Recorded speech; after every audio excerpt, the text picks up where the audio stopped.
Jelenleg is több mint 200 elfogadásra váró jelentkezés van a Fekete Terem csoportban, és ezzel nincs is semmi baj, hogy félreértsétek, csak annyit akartam ebből kihozni, hogy nagyon sok jelentkezés van nap, mint nap, és hogyha valakinek nem fogadjuk el azonnal a jelentkezését, akkor ne aggódjon, mert idővel úgyis elfogjuk, ahogy az időnk engedi. Apropó elfogadás. Nagyon sok üzenetet kapok szinte minden nap, és ez a leggyakoribb kérdés. E-mailben, Discordon, Facebookon, szinte mindenhol ez a kérdés a leggyakoribb, hogy szia Paxel, nagyon sokszor próbáltam már jelentkezni a Fekete Terem csoportba, de soha nem fogadták el a jelentkezésen, mindig elutasítják. Mi ennek az oka? Hát erre csak azt tudom mondani, hogyha te a saját szemeddel látod, hogy a jelentkezésed elutasították, akkor annak bizony oka van. Ez egy komoly csoport, ahová bárki gúny nélkül beküldheti a paranormális beszámolóit. Nem a téma kifigurázásáért hoztuk létre, hanem azért, hogy mindenki választ kapjon a kérdésére, a vele történtekre, illedelmesen és kultúráltan. Vannak szabályaink, vannak elveink, és hogyha valaki azokat nem tartja be már a jelentkezés pillanatában, akkor nem lehet a csoporttagja. Én egy kicsit be kell, hogy valljam, hogy azért én szőrösebb szívű vagyok ebből a szempontból, de ez azért van, mert szerintem ez a téma, ez megköveteli a komolyságot. Lehetne persze viccelődni is, mert simán lehetünk mi is olyan csoport, hogy beküldi az ember teljesen komolyan, hogy mi történt vele, aztán mindenki kineveti, kigúnyolja, és olyan szavakkal is, olyan mondatokkal illetik, hogy esze fiam, te is kis beszari vagy, bújj az ágy alá. De én nem ilyen csoportot szerettem volna, és remélem, hogy érthető, amit mondok. Nos, hát akkor ebben a videóban így több hét kiadás után egy kicsit visszarázódok a régi kerékvágásba, és ez tökéletes lesz így visszavezetőnek ez a sorozat. Ebben a sorozatban a Fekete Terem csoportba beküldött képekre és videókra reagálok, majd felolvasom a hozzájuk írt történetet, és azokra fogok reagálni. Mint az általában lenni szokott ebben a sorozatban. Kezdjük.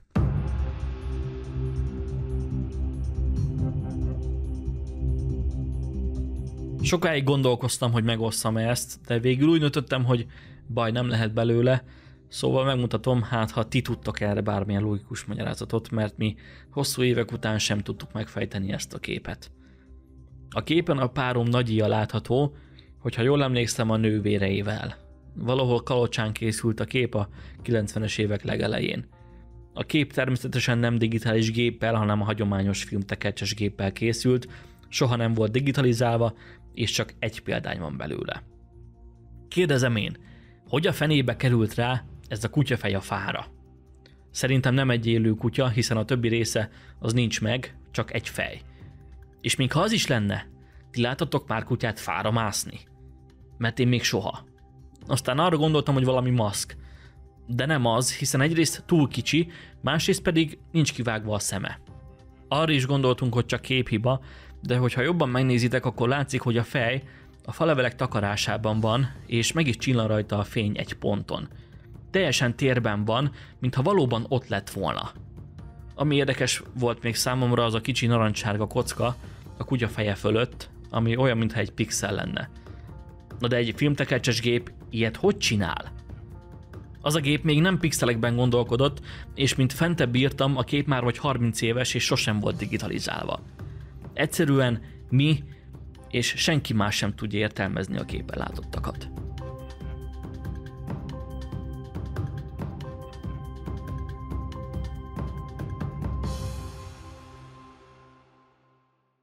Amikor megláttam ezt a képet, be kell, hogy valljam, hogy én is úgy voltam vele, mint mindenki más. Fogalmam sem volt róla, hogy ezt meg mégis hogy. Úgy voltam vele, hogy biztos, hogy csak egy összemosódott fényképről van szó, és az egyik képről a fényképek kihívása közben rákerült a másikra egy kutyafej. Majd később, amikor a Photoshopban próbáltam a csúszkák segítségével rájönni a miértekre és a kérésekre, akkor megvilágosodtam. De még mielőtt rátérnék a konklúziómra, előtte azért bekarikáznék pár dolgot. Az árnyékok a kutya fején lekövetik a levelek alakját, és ez mondjuk itt és itt nagyon szépen látszik. A kutya fején van egy nagyobb fénypont, amiből én nem vonnék le nagy következtetést, hisz a képen szinte mindenhol vannak ilyen fénypontok, de az egyetlen következtetés, amit le lehet ebből vonni, hogy a kutya fején lévő fénypont csak még hitelesebbé teszik a fej megjelenését, ugyanis teljesen belélik a környezetébe. A fekete kabát oldalán van egy fehér valami, ami lehet, hogy csak egy ing galléria, de az is lehet, hogy a kutya farka. A képen van egy kis narancssárga kocka, amiről te is beszéltél, ami olyan, mintha egy pixelhiba lenne, és ebből talán valaki azt gondolhatja, hogy a képet szerkesztették, de az ilyen filmes fényképezőgépeknél ez szerintem teljesen normális, láttam már ilyet. Nem szabad elmenni amellett sem, hogy a hátsó kerítés az viszonylag távol van a fatörzsétől, amiből én arra következtetek, hogy nem hiszem, hogy a kutya mondjuk ott mászott volna fel, vagy a kerítésre támaszkodva mászott volna fel a fára. És ami szerintem csak még hitelesebbé teszi a képet, az az, hogy a kutya nem csak a távolba néz, nem balra, nem jobbra, hanem magához képest lefelé. Oda, ahol történik is valami. Valaki azt is mondta a kommentekben, hogy ez nem is egy kutya, hanem csak egy kivágott fatörzs, amit én teljes mértékben kizárnék, ugyanis a kutya fejforma az nem csak látszólag van ott, hanem minden apróságában a szája, az orr, a szem körüli piros foltok, és hiába tűnik úgy a fülénél, mintha egy szabályos vonal mentén vágták volna ki a kutyafejet, véleményem szerint ez a kutyafeje az valóban ott volt a képen. És ott volt a fán. Még ha Nagyi nem is emlékszik, hogy kiéletett ez a kutya, attól még ott volt. És nem csak a fényképész szórakozott unalmában. És hogy miért gondolom így? Hát azért, mert annak ellenére, hogy sokan nem láttunk még fáramászó kutyákat, attól még ők nagyon is képesek rá.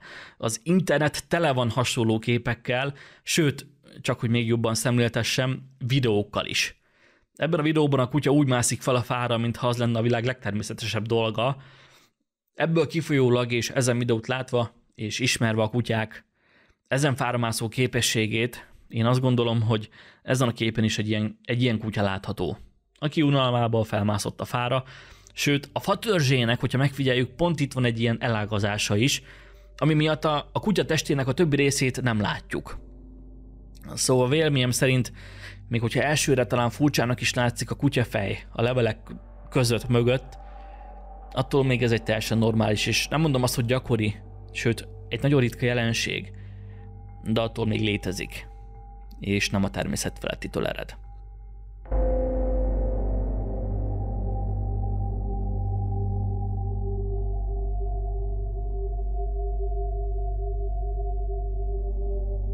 Ezt a videót az egyik ismerősöm küldte a munkahelyéről. A videó Ózdon készült, egy gyár bejárati kapuja előtt. Ti mit gondoltok?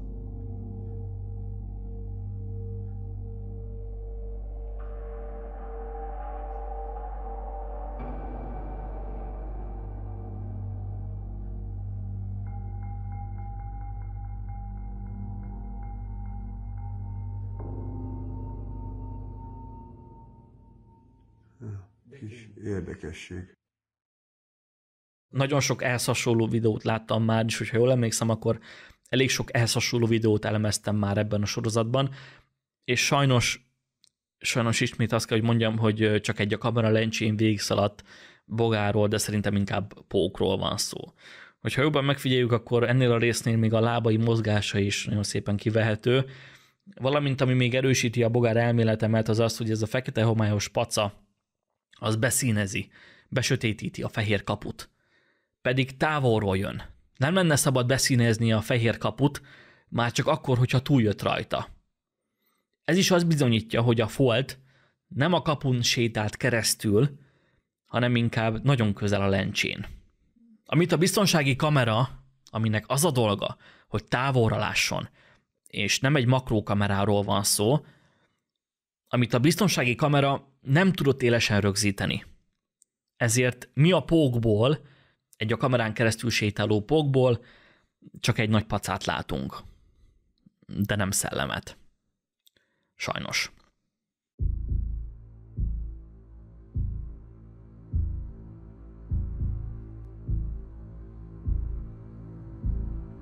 Azt kell tudni a képről, hogy épp költözésben vagyunk, és ki akartam menni a kocsihoz italért, mert már minden el lett pakolva.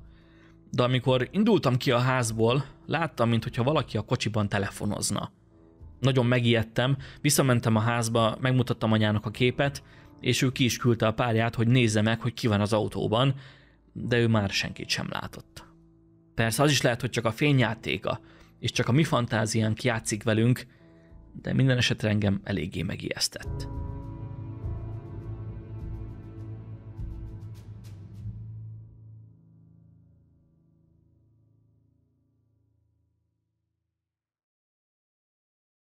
Ez egy elég para képlet, hisz szépen látszanak a szemek, az orr, sőt, még a haj is.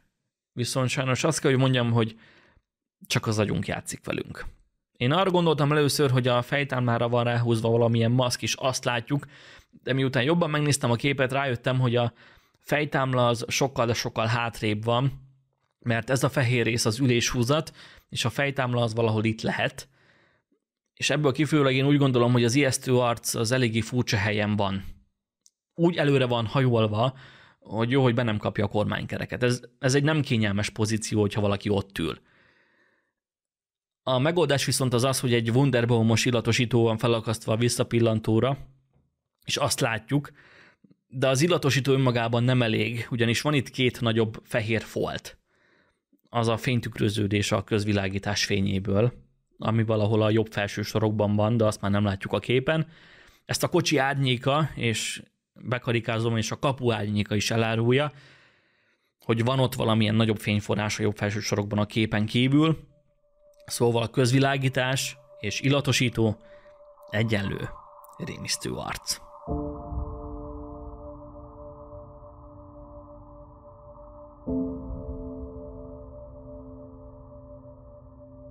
Az egyik ismerősöm elég gyakran szokott észlelni para jelenségeket. Amire itt gondolni kell, az a mozgás, tapintás, stb. Én nem tudom, hogy mennyire lehet igaz vagy sem, de elég komoly az, amit a videóban látunk. Ti tudtok erre mondani valamit?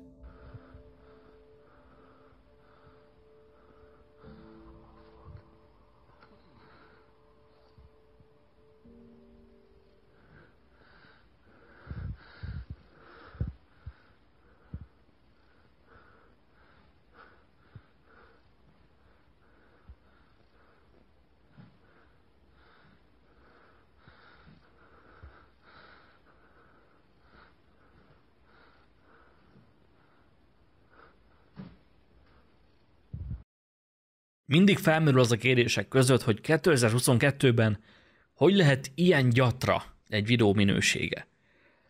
A válasz az az, hogy ez nem csak a készítő hibája, hanem magája a Facebooké is. Mert ha egy 4K-s videót Messengeren elküldünk bárkinek, akkor is egy hasonló minőséget kapunk. Azért, mert a Messenger egy sokkal gyengébb minőségre konvertálja át az átküldött képet vagy videót. Ezzel a videóra különösen igaz, hisz olyan nagyok a videó pixelei, hogy még a szobor formájának megítélése is nehézséget okoz. Ebből kifolyólag azt sem láthatjuk, hogy van-e ott valamilyen láthatatlan húzal, amellyel mondjuk mozgatják a szobrot. Abból kell kiindulnunk, ami van. Én két dologra reflektálnék. Először is a szobor mozgására, ami nem csak egy irányba, hanem több irányba is mozdul. Igaz, ezt is meg lehet rendezni, de ezt már egy kicsit nehezebb, és általában a kamu videók vagy nagyon túl vannak, vagy semmennyire nincsenek túl bonyolítva. Ez véleményem szerint pont a kettő között van, legalábbis ami a kis szobor mozgását illeti.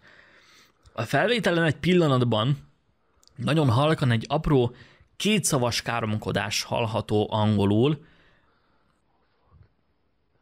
Nem mondom azt, hogy a felvétel nekem ebben a pillanatban veszett el a hitelességét, de nagyon sokszor történik az, hogy egy angol videót letölt valaki, és úgy adja el, mintha az az övé lenne, vagy ez esetben az egyik ismerősé lenne.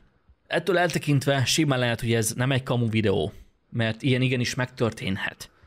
A tárgyak mozgására, maguktól mozgására nincs racionális magyarázat. És megmondom őszintén, hogy ez is egy ilyen eredeti videónak tűnik, de azonban mégis van egy olyan érzésem, hogy itt valami nagyon bűzlik. A srác túlzott lihegése, a videó csak úgy véget ér, nem tudunk meg semmi bővebbet a történetről, csak úgy van egy videó és kész, hogy ki, mikor, hol készítette, van-e valami története a szobornak. A srác még csak oda sem megy a szoborhoz megmutatni, hogy figyeljetek, nincs itt semmilyen húzal, nem akarok senkit sem átverni. Szóval, hogyha ezek az apró dolgok nem lennének, akkor még talán el is hinném a videóban látottakat. És mint mondtam, ez nem egy rossz videó. Viszont a racionális énem nem engedi, hogy elhiggyem mindazt, amit látok. az előbb felsorolt hiányosságok miatt.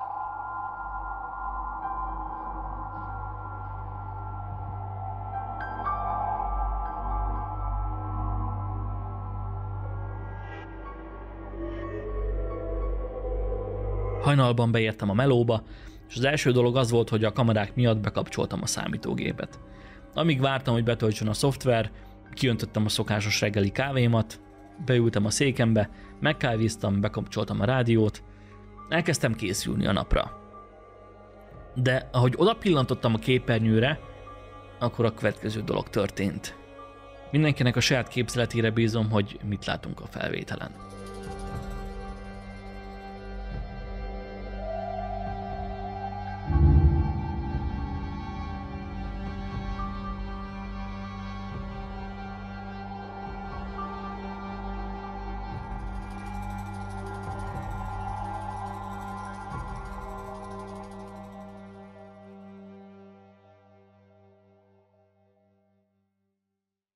Bevallom, hogy nagyon sokszor megnéztem a felvételt képkockáról képkockára, és arra jutottam, hogy nem tudom megmagyarázni.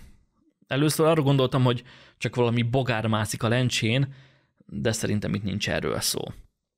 Tudom, hogy azt írtad a hozzászólásokban, hogy az eredeti felvétel az már nincs meg, mert azt csak pár napig tárolja a rendszer, de azért jó lett volna látni a nyers videót is, és nem csak visszanézni azt egy kijelző kijelzőjének a kijelzőjén. De ennek ellenére én csak azt tudom mondani, hogy járj nyitottabb szemmel, légy kihegyezve az ilyen történésekre, és várjuk a további videókat, mert ebből akár valami jó is kisülhet.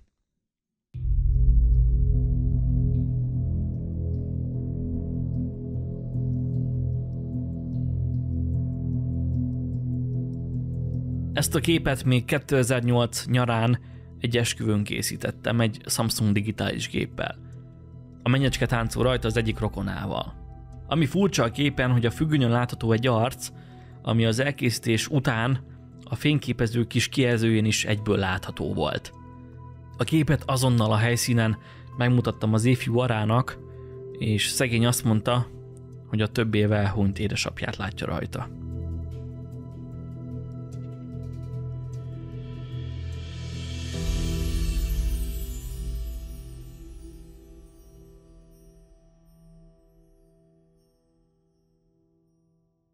Ez egy nagyon szép történet. A több éve meghalt apuka visszajött a lánya esküvőjére. Hihetetlen. Persze csak, hogyha valóban igaz. A kép készítője volt olyan kedves, és átküldte nekem az eredeti nyers képet, amelyen még az is látszik, hogy a kép igen, tényleg 2008-ban készült. Ennek ellenére azért beraktam a képet a Photoshopba, és teljes vászélességgel kijelenthetem, hogy ez a kép már bizony nem szerkesztett, hanem igenis valódi. Ebből kifolyólag két megoldás lehetséges. Egy, hogy ez az arc az valóban ott volt, vagy kettő, egy rosszul beállított fényképező a bűnös. Felmerül megoldásként, hogy a kéréses arc az csak egy rokon, aki épp a mennyasszonnyal táncol, csak ugye egy korábbi pillanatban, még a megfordulás előtt. Viszont, hogyha összehasonlítjuk ezt a két arcot, akkor nem mondom azt, hogy teljesen különböznek, hisz a kopaszodás az mindkettőjüknél jelen van, de én egy bajuszos, teltebb arcot látok, és olyan, mintha még szemüveg is lenne rajta, de arra már nem esküdnék meg. De az arc, az nagyon szépen kivehető. Még a fülek is látszanak. Szóval nem csak egy belemagyarázásról van szó. Még a felső test körvonala is látszik, ami korán sem annyira részletes és kifinomult, mint az arc, ami inkább afelé tolja az irányt, hogy a kép valóban lehet, hogy egy szellemfotó. Ha tényleg csak az egyik rokon arca lenne rajta, akkor a test többi része miért nem olyan részletes, mint az arc? Mert ha a fényképező hibája van a háttérben, akkor egy mozgó testnek mindenhol azonosan elmosódottnak kellene lennie. Sőt, aki jártas a fotózásban, ő tudja, hogy az első, ami egy hosszú záridős képen elmosódik, az inkább a fej, mint sem a test. A fej ugye gyorsabban mozog, mozgékonyabb, mint a felső test, ezért is szoktak a hosszú záridős képek inkább bemozdult arcokat, mint sem bemozdult mellkasokat produkálni. Viszont itt pont fordítva van. Itt az Itt az arc a részletesebb, amely véleményem szerint nem mondom azt, hogy kizárja a fényjátékot, de képhiba esetén pont az arcnak nem lenne szabad ilyen szépen látszania. Talán ez az első olyan fotó ebben a sorozatban, ami nem csak egy sötét emberi alakot, hanem egészen szépen kivehető arcot is ábrázol. Ami, hadd nem mondjam, hogy rendkívül ritka. Az is feltűnhet, hogy a rokon lábai mellett van egy olyan fekete árnyék, ami szépen leköveti a rokon nadrágjának a formáját. Egyesek szerint ez is az árnyemberhez tartozik, de véleményem szerint, és azért is vagyok bizonytalan a képpel kapcsolatban, mert ezek a foltok valóban a hosszú záridő eredményei. Mint ahogy ez a kis zöld paca itt a nadrágon. Ami inkább egy fénytükröződés, szóval bizonyíthatóan vannak képhibák is a képen. Honnan tudjuk azt, hogy ez az arc, ez nem egy képhiba? Hát igazából sehonnan. Nincs egyértelmű válasz, nincsenek tények, csak szubjektív vélemények. Az én véleményem az, hogy ez a kép közelebb áll egy szellemfotóhoz, mint egy képhibához, de az utóbbit sem zárnám ki. Lehet, hogy csak elfogult vagyok, mert nagyon szeretném, ha ez a kép igaz lenne, és nem minden nap lát ilyen képet az ember. És hogyha most azt mondaná valaki, hogy állítsuk össze egy szellemképek pontást, akkor lehet, hogy ez a kép is helyet kapna a kollekcióban.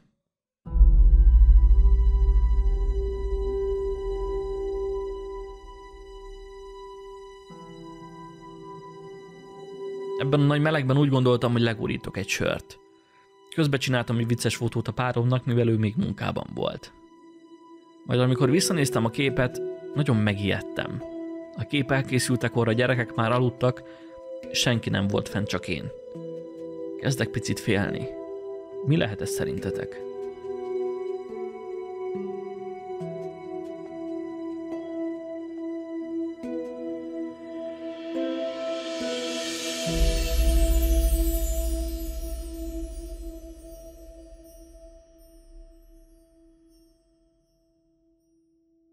Még hogyha nagyon sokan ki is nevették a posztolót emiatt a kép miatt, attól én még úgy gondolom, hogy a kép egyszerűségében van a nagyszerűsége. Ha a szellemeket valahogy el lehet képzelni, akkor szerintem ez az ábrázolás az nagyon közel áll a valósághoz. Nagyon sok ilyen és ehhez hasonló képpel találkoztam már a csoportban. Most legelőször ez a 2010-ben egyik nézőm által készített kép ugrott be. Ezen a képen sem volt otthon senki az anyukán és a kisfián kívül, mégis megjelent egy fekete alak a fotón. Én azt tudom mondani, legalábbis, hogyha te biztosra tudod, hogy tényleg nem volt rajtad kívül senki más a házban, és a gyerekek már tudod, hogy biztosra aludtak, akkor szerencsés vagy.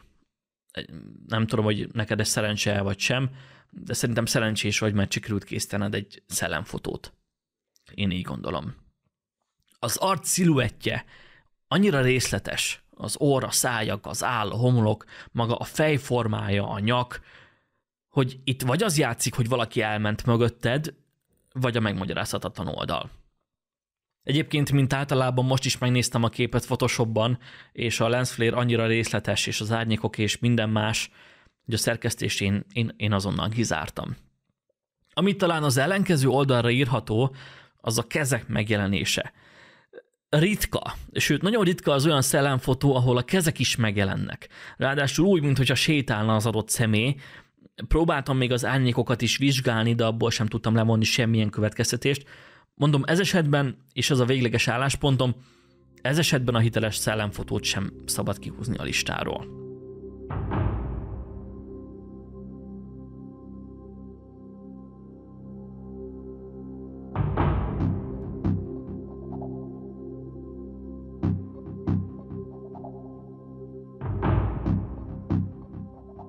Kicsi koromban viszonylag sokszor jártam körbe ezt a képlátható kriptát, és emlékszem, hogy egy kivehetetlen, fekete alakot láttam a lépcsőn üldögélni. Nem mozdult meg soha, abban sem voltam biztos, hogy engem nézett, de én őt sokszor láttam. Akárhányszor megkérdeztem a nagyanyámat, hogy ki ül ott a kripta bejáratánál, ő mindig azt válaszolta, hogy senki kisfiam, hiszen nincs ott senki. Sőt, sokszor ki is nevetett, mert már annyira unta ezt a kérdést. Felnőve is elmeséltem ezt nagyanyámnak, de ő most is váltig állítja, hogy nem volt ott senki, és bizonyára én csak képzelődtem. Amit a kriptáról tudni kell, hogy több magasrangú nemest, grófot is ide temettek, A rendszerváltás után azonban néhány helyi suhanc feltörte a kriptát, és egy teljes csontvázat rámoltak ki belőle, amit sajnos meg is gyaláztak. Nyakkendőt kötöttek rá, cigarettacsikeket dugtak a fogai közé, majd kitették őt a temetőkerítésre, mert ez számukra ugye annyira vicces. A test pedig napokig ott is lógott. Végül emiatt az akkori polgármester úgy döntött, hogy az összes csontot új sírhelybe költözteti, és végleg a földbe temetteti. Így hát egyetlen egy nagy koporsóba került át az összes csontváz, mélyre, jó mélyre elföldelve, ezek után pedig a kripta 2002-ig üresen állt. De mivel nem volt értelme az üres kriptának, ezért lebontották.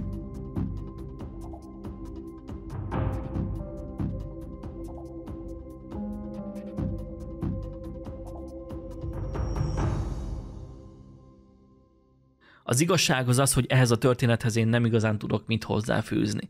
Ami viszont tény, hogy gyerekkorban nagyon sok gyerek tapasztalja ugyanazt, amit te is tapasztaltál. Látnak és hallanak dolgokat, amelyeket a felnőttek észre sem vesznek. A tudósok ezt a jelenséget a gyermeki fantáziával és a még kiforratlan elmével magyarázzák. Viszont a spirituális oldal hívői szerint, és én is olvastam régebben egy ilyen könyvet, amelyben azt mondták, hogy egyes gyerekek már a születésüktől kezdve rendelkeznek ezzel az adottsággal. Azzal, hogy látnak árnyékokat, vagy ha úgy jobban tetszik, szellemeket. Azonban mivel a gyermekek nem ismerik fel a tehetségüket, és nem fejlesztik ezt a képességüket, ezért ez egy idő után abba marad, majd teljesen eltűnik. Minden esetre én köszönöm szépen, hogy beküldted a történeted a csoportba, engem személy szerint nagyon megfogott, ezért is szerepel ebben a videóban. Az biztos, hogy megvan a maga hangulata, és ez már csak a képről is látszik, hogy megvan a maga hangulat ennek a kriptának, és az is látszik, hogy a kripta falai azok tényleg mesélni tudnának. Nagy kár, hogy már lebontották.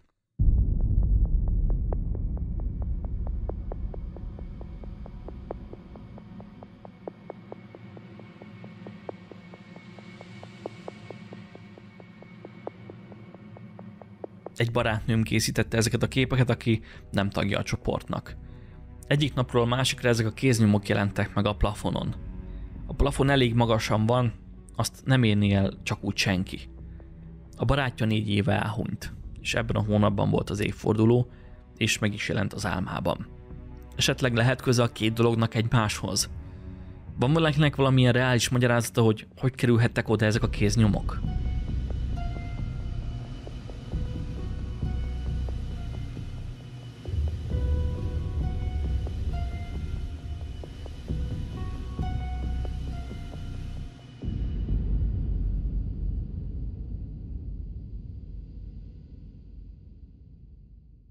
Először én arra gondoltam, hogy biztos csak a munkások zsíros keze a bűnös. De szerintem nem mostanában volt festve a szoba, meg az amúgy sem egyik pillanatról a másikra jelenik meg, nem egy éjszaka alatt lesznek tenyérlenyomatok a plafonon, olyan, mintha valaki ugrált volna mondjuk az ágyon, és azt játszotta volna, hogy mennyire tudja megérinteni a plafont. De mivel ezek úgy látszik, hogy nem gyerek kéznyomok, ezért nem tudom elképzelni, hogy ti unalmatokban ezzel szórakoznátok. De persze az is lehet, hogy mégis. Mondjuk valaki kicserélte az égőt előző nap. 2 vagy 3 nappal korábban megfogta a falat, ezt akkor nem vettétek észre, már csak valamikor harmadnap reggel. Ezt tartom az egyik legracionálisabb megoldásnak, hogy ti okoztátok a kéznyomokat, csak nem vettétek észre. Bár azt olvastam a kommentekben, hogy a kéznyomok nagysága az egyik őtökével sem egyezik meg. Ezért nem tudok éremleges magyarázattal szolgálni. És tudom, sokan el sem hiszik, hogy ilyenek megtörténhetnek. De a világon nagyon sokan tapasztalnak hasonló kéznyomokat, idegen kéznyomokat, főleg tükrön, üvegen, de ráadásul van, aki még bőrön is. Szóval egyáltalán nem ritka ez az eset, és igen, ha tippelnem kellene, akkor igen, lehet, hogy köze van hozzá az elhunyt ex-barátnak is.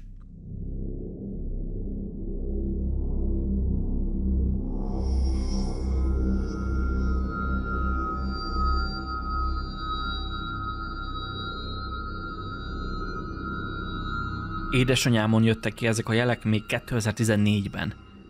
3-szor jelentek meg, mindig más időpontban és mindig más testrészen. 2-szer köldök mellett, egyszer a felkarnál. A jelek mindig alvás közben jöttek, olyanok voltak, mint egy tetoválás. Tűzpiros lett, 2 hétig sebes volt, és mint egy tetoválás hegesedett, és pontszerűen potyogott ki. Utána kifehéredett és szép lassan elhalványult. Semmi olyan nincs az ágyban, ami meg tudta volna nyomni. De hogyha meg is nyomta volna, akkor nem lett volna olyan, mint egy heg. A jelek minden alkalommal ugyanolyanok voltak, milliméter pontosságra. Bárkinek mutattuk, senki nem talált rá racionális magyarázatot. Esetleg valaki már látott ehhez hasonlót?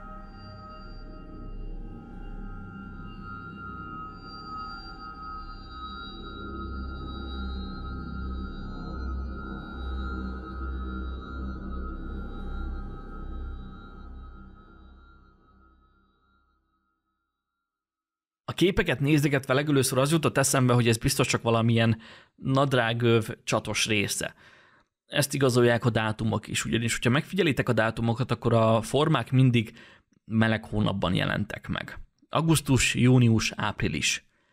Ha egy téli hónap is megjelent volna, akkor kizártam volna a csatos lehetőséget, hisz az ember egy adott nadrágot vagy meleg hónapban, vagy hidegben hord. Viszont ami ennek ellentmond, hogy nem mindig ugyanazon a testrészen jelentek meg.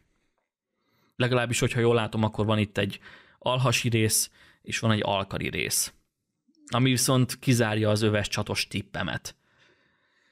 Igazából bevallom, hogy így látatlanban csupán képek alapján fogalmam sincs, hogy mi lehet a megoldás. Ennél talán többet kellene tudnom anyukádról, az életéről, vagy mondjuk jobban szemügyre venni a szobában található tárgyakat, hogy mi okozhatta ezt a szimbólumot. Viszont a hozzászólásokban egy kedves csoporttag után járt a szimbólumnak, ami az alábbi szimbólum, és igazából több jelentése is lehet, attól függ, hogy honnan nézzük. Jelentheti az életet, de a halált is. De így önmagában egy szemet ábrázol, én először egy csészehajformát vettem ki. Roppant érdekes, hogy ilyenek megtörténnek a világunkban. Örülök, hogy megosztottad velünk édesanyád történetét. Remélem, hogy a videó hatására lesznek majd, akik segítenek megfejteni a szimbólum jelentését, és talán mi is közelebb kerülünk a megoldáshoz. Ennyi fért a mai videóba. Nagyon szépen köszönöm, hogy meghallgattatok, és hogy elmondhattam nektek a véleményemet. Hogy esetleg bárki szeretne csatlakozni hozzánk a Fekete Terem csoportba, akkor a csoport linkjét lesz a leírásban. Nem ígérem azonnal, hogy mindenkinek elfogadjuk a jelentkezését, de igyekszünk. És előre is elnézést emiatt. Köszönöm szépen még egyszer a figyelmeteket, és azt is, hogy ilyen türelmesek voltatok több mint 3 hét kiadás után, de lehet, hogy több is volt, mint 3 hét, de a házkörüli teendők nagyon elvitték az időmet. Nagyon sok minden volt, amit el kellett intéznünk, közművek, stb. Átírás, papírozás, amellett még munka is volt, szóval nagyon lassan haladtam, de most már itt vagyok, és visszarázódunk a régi kerékvágásba. Hamarosan jönnek a következő videók, vagy hamarosan jelentkezek majd újabb videókkal. Addig is sziasztok! Találkozunk egy következő videóban.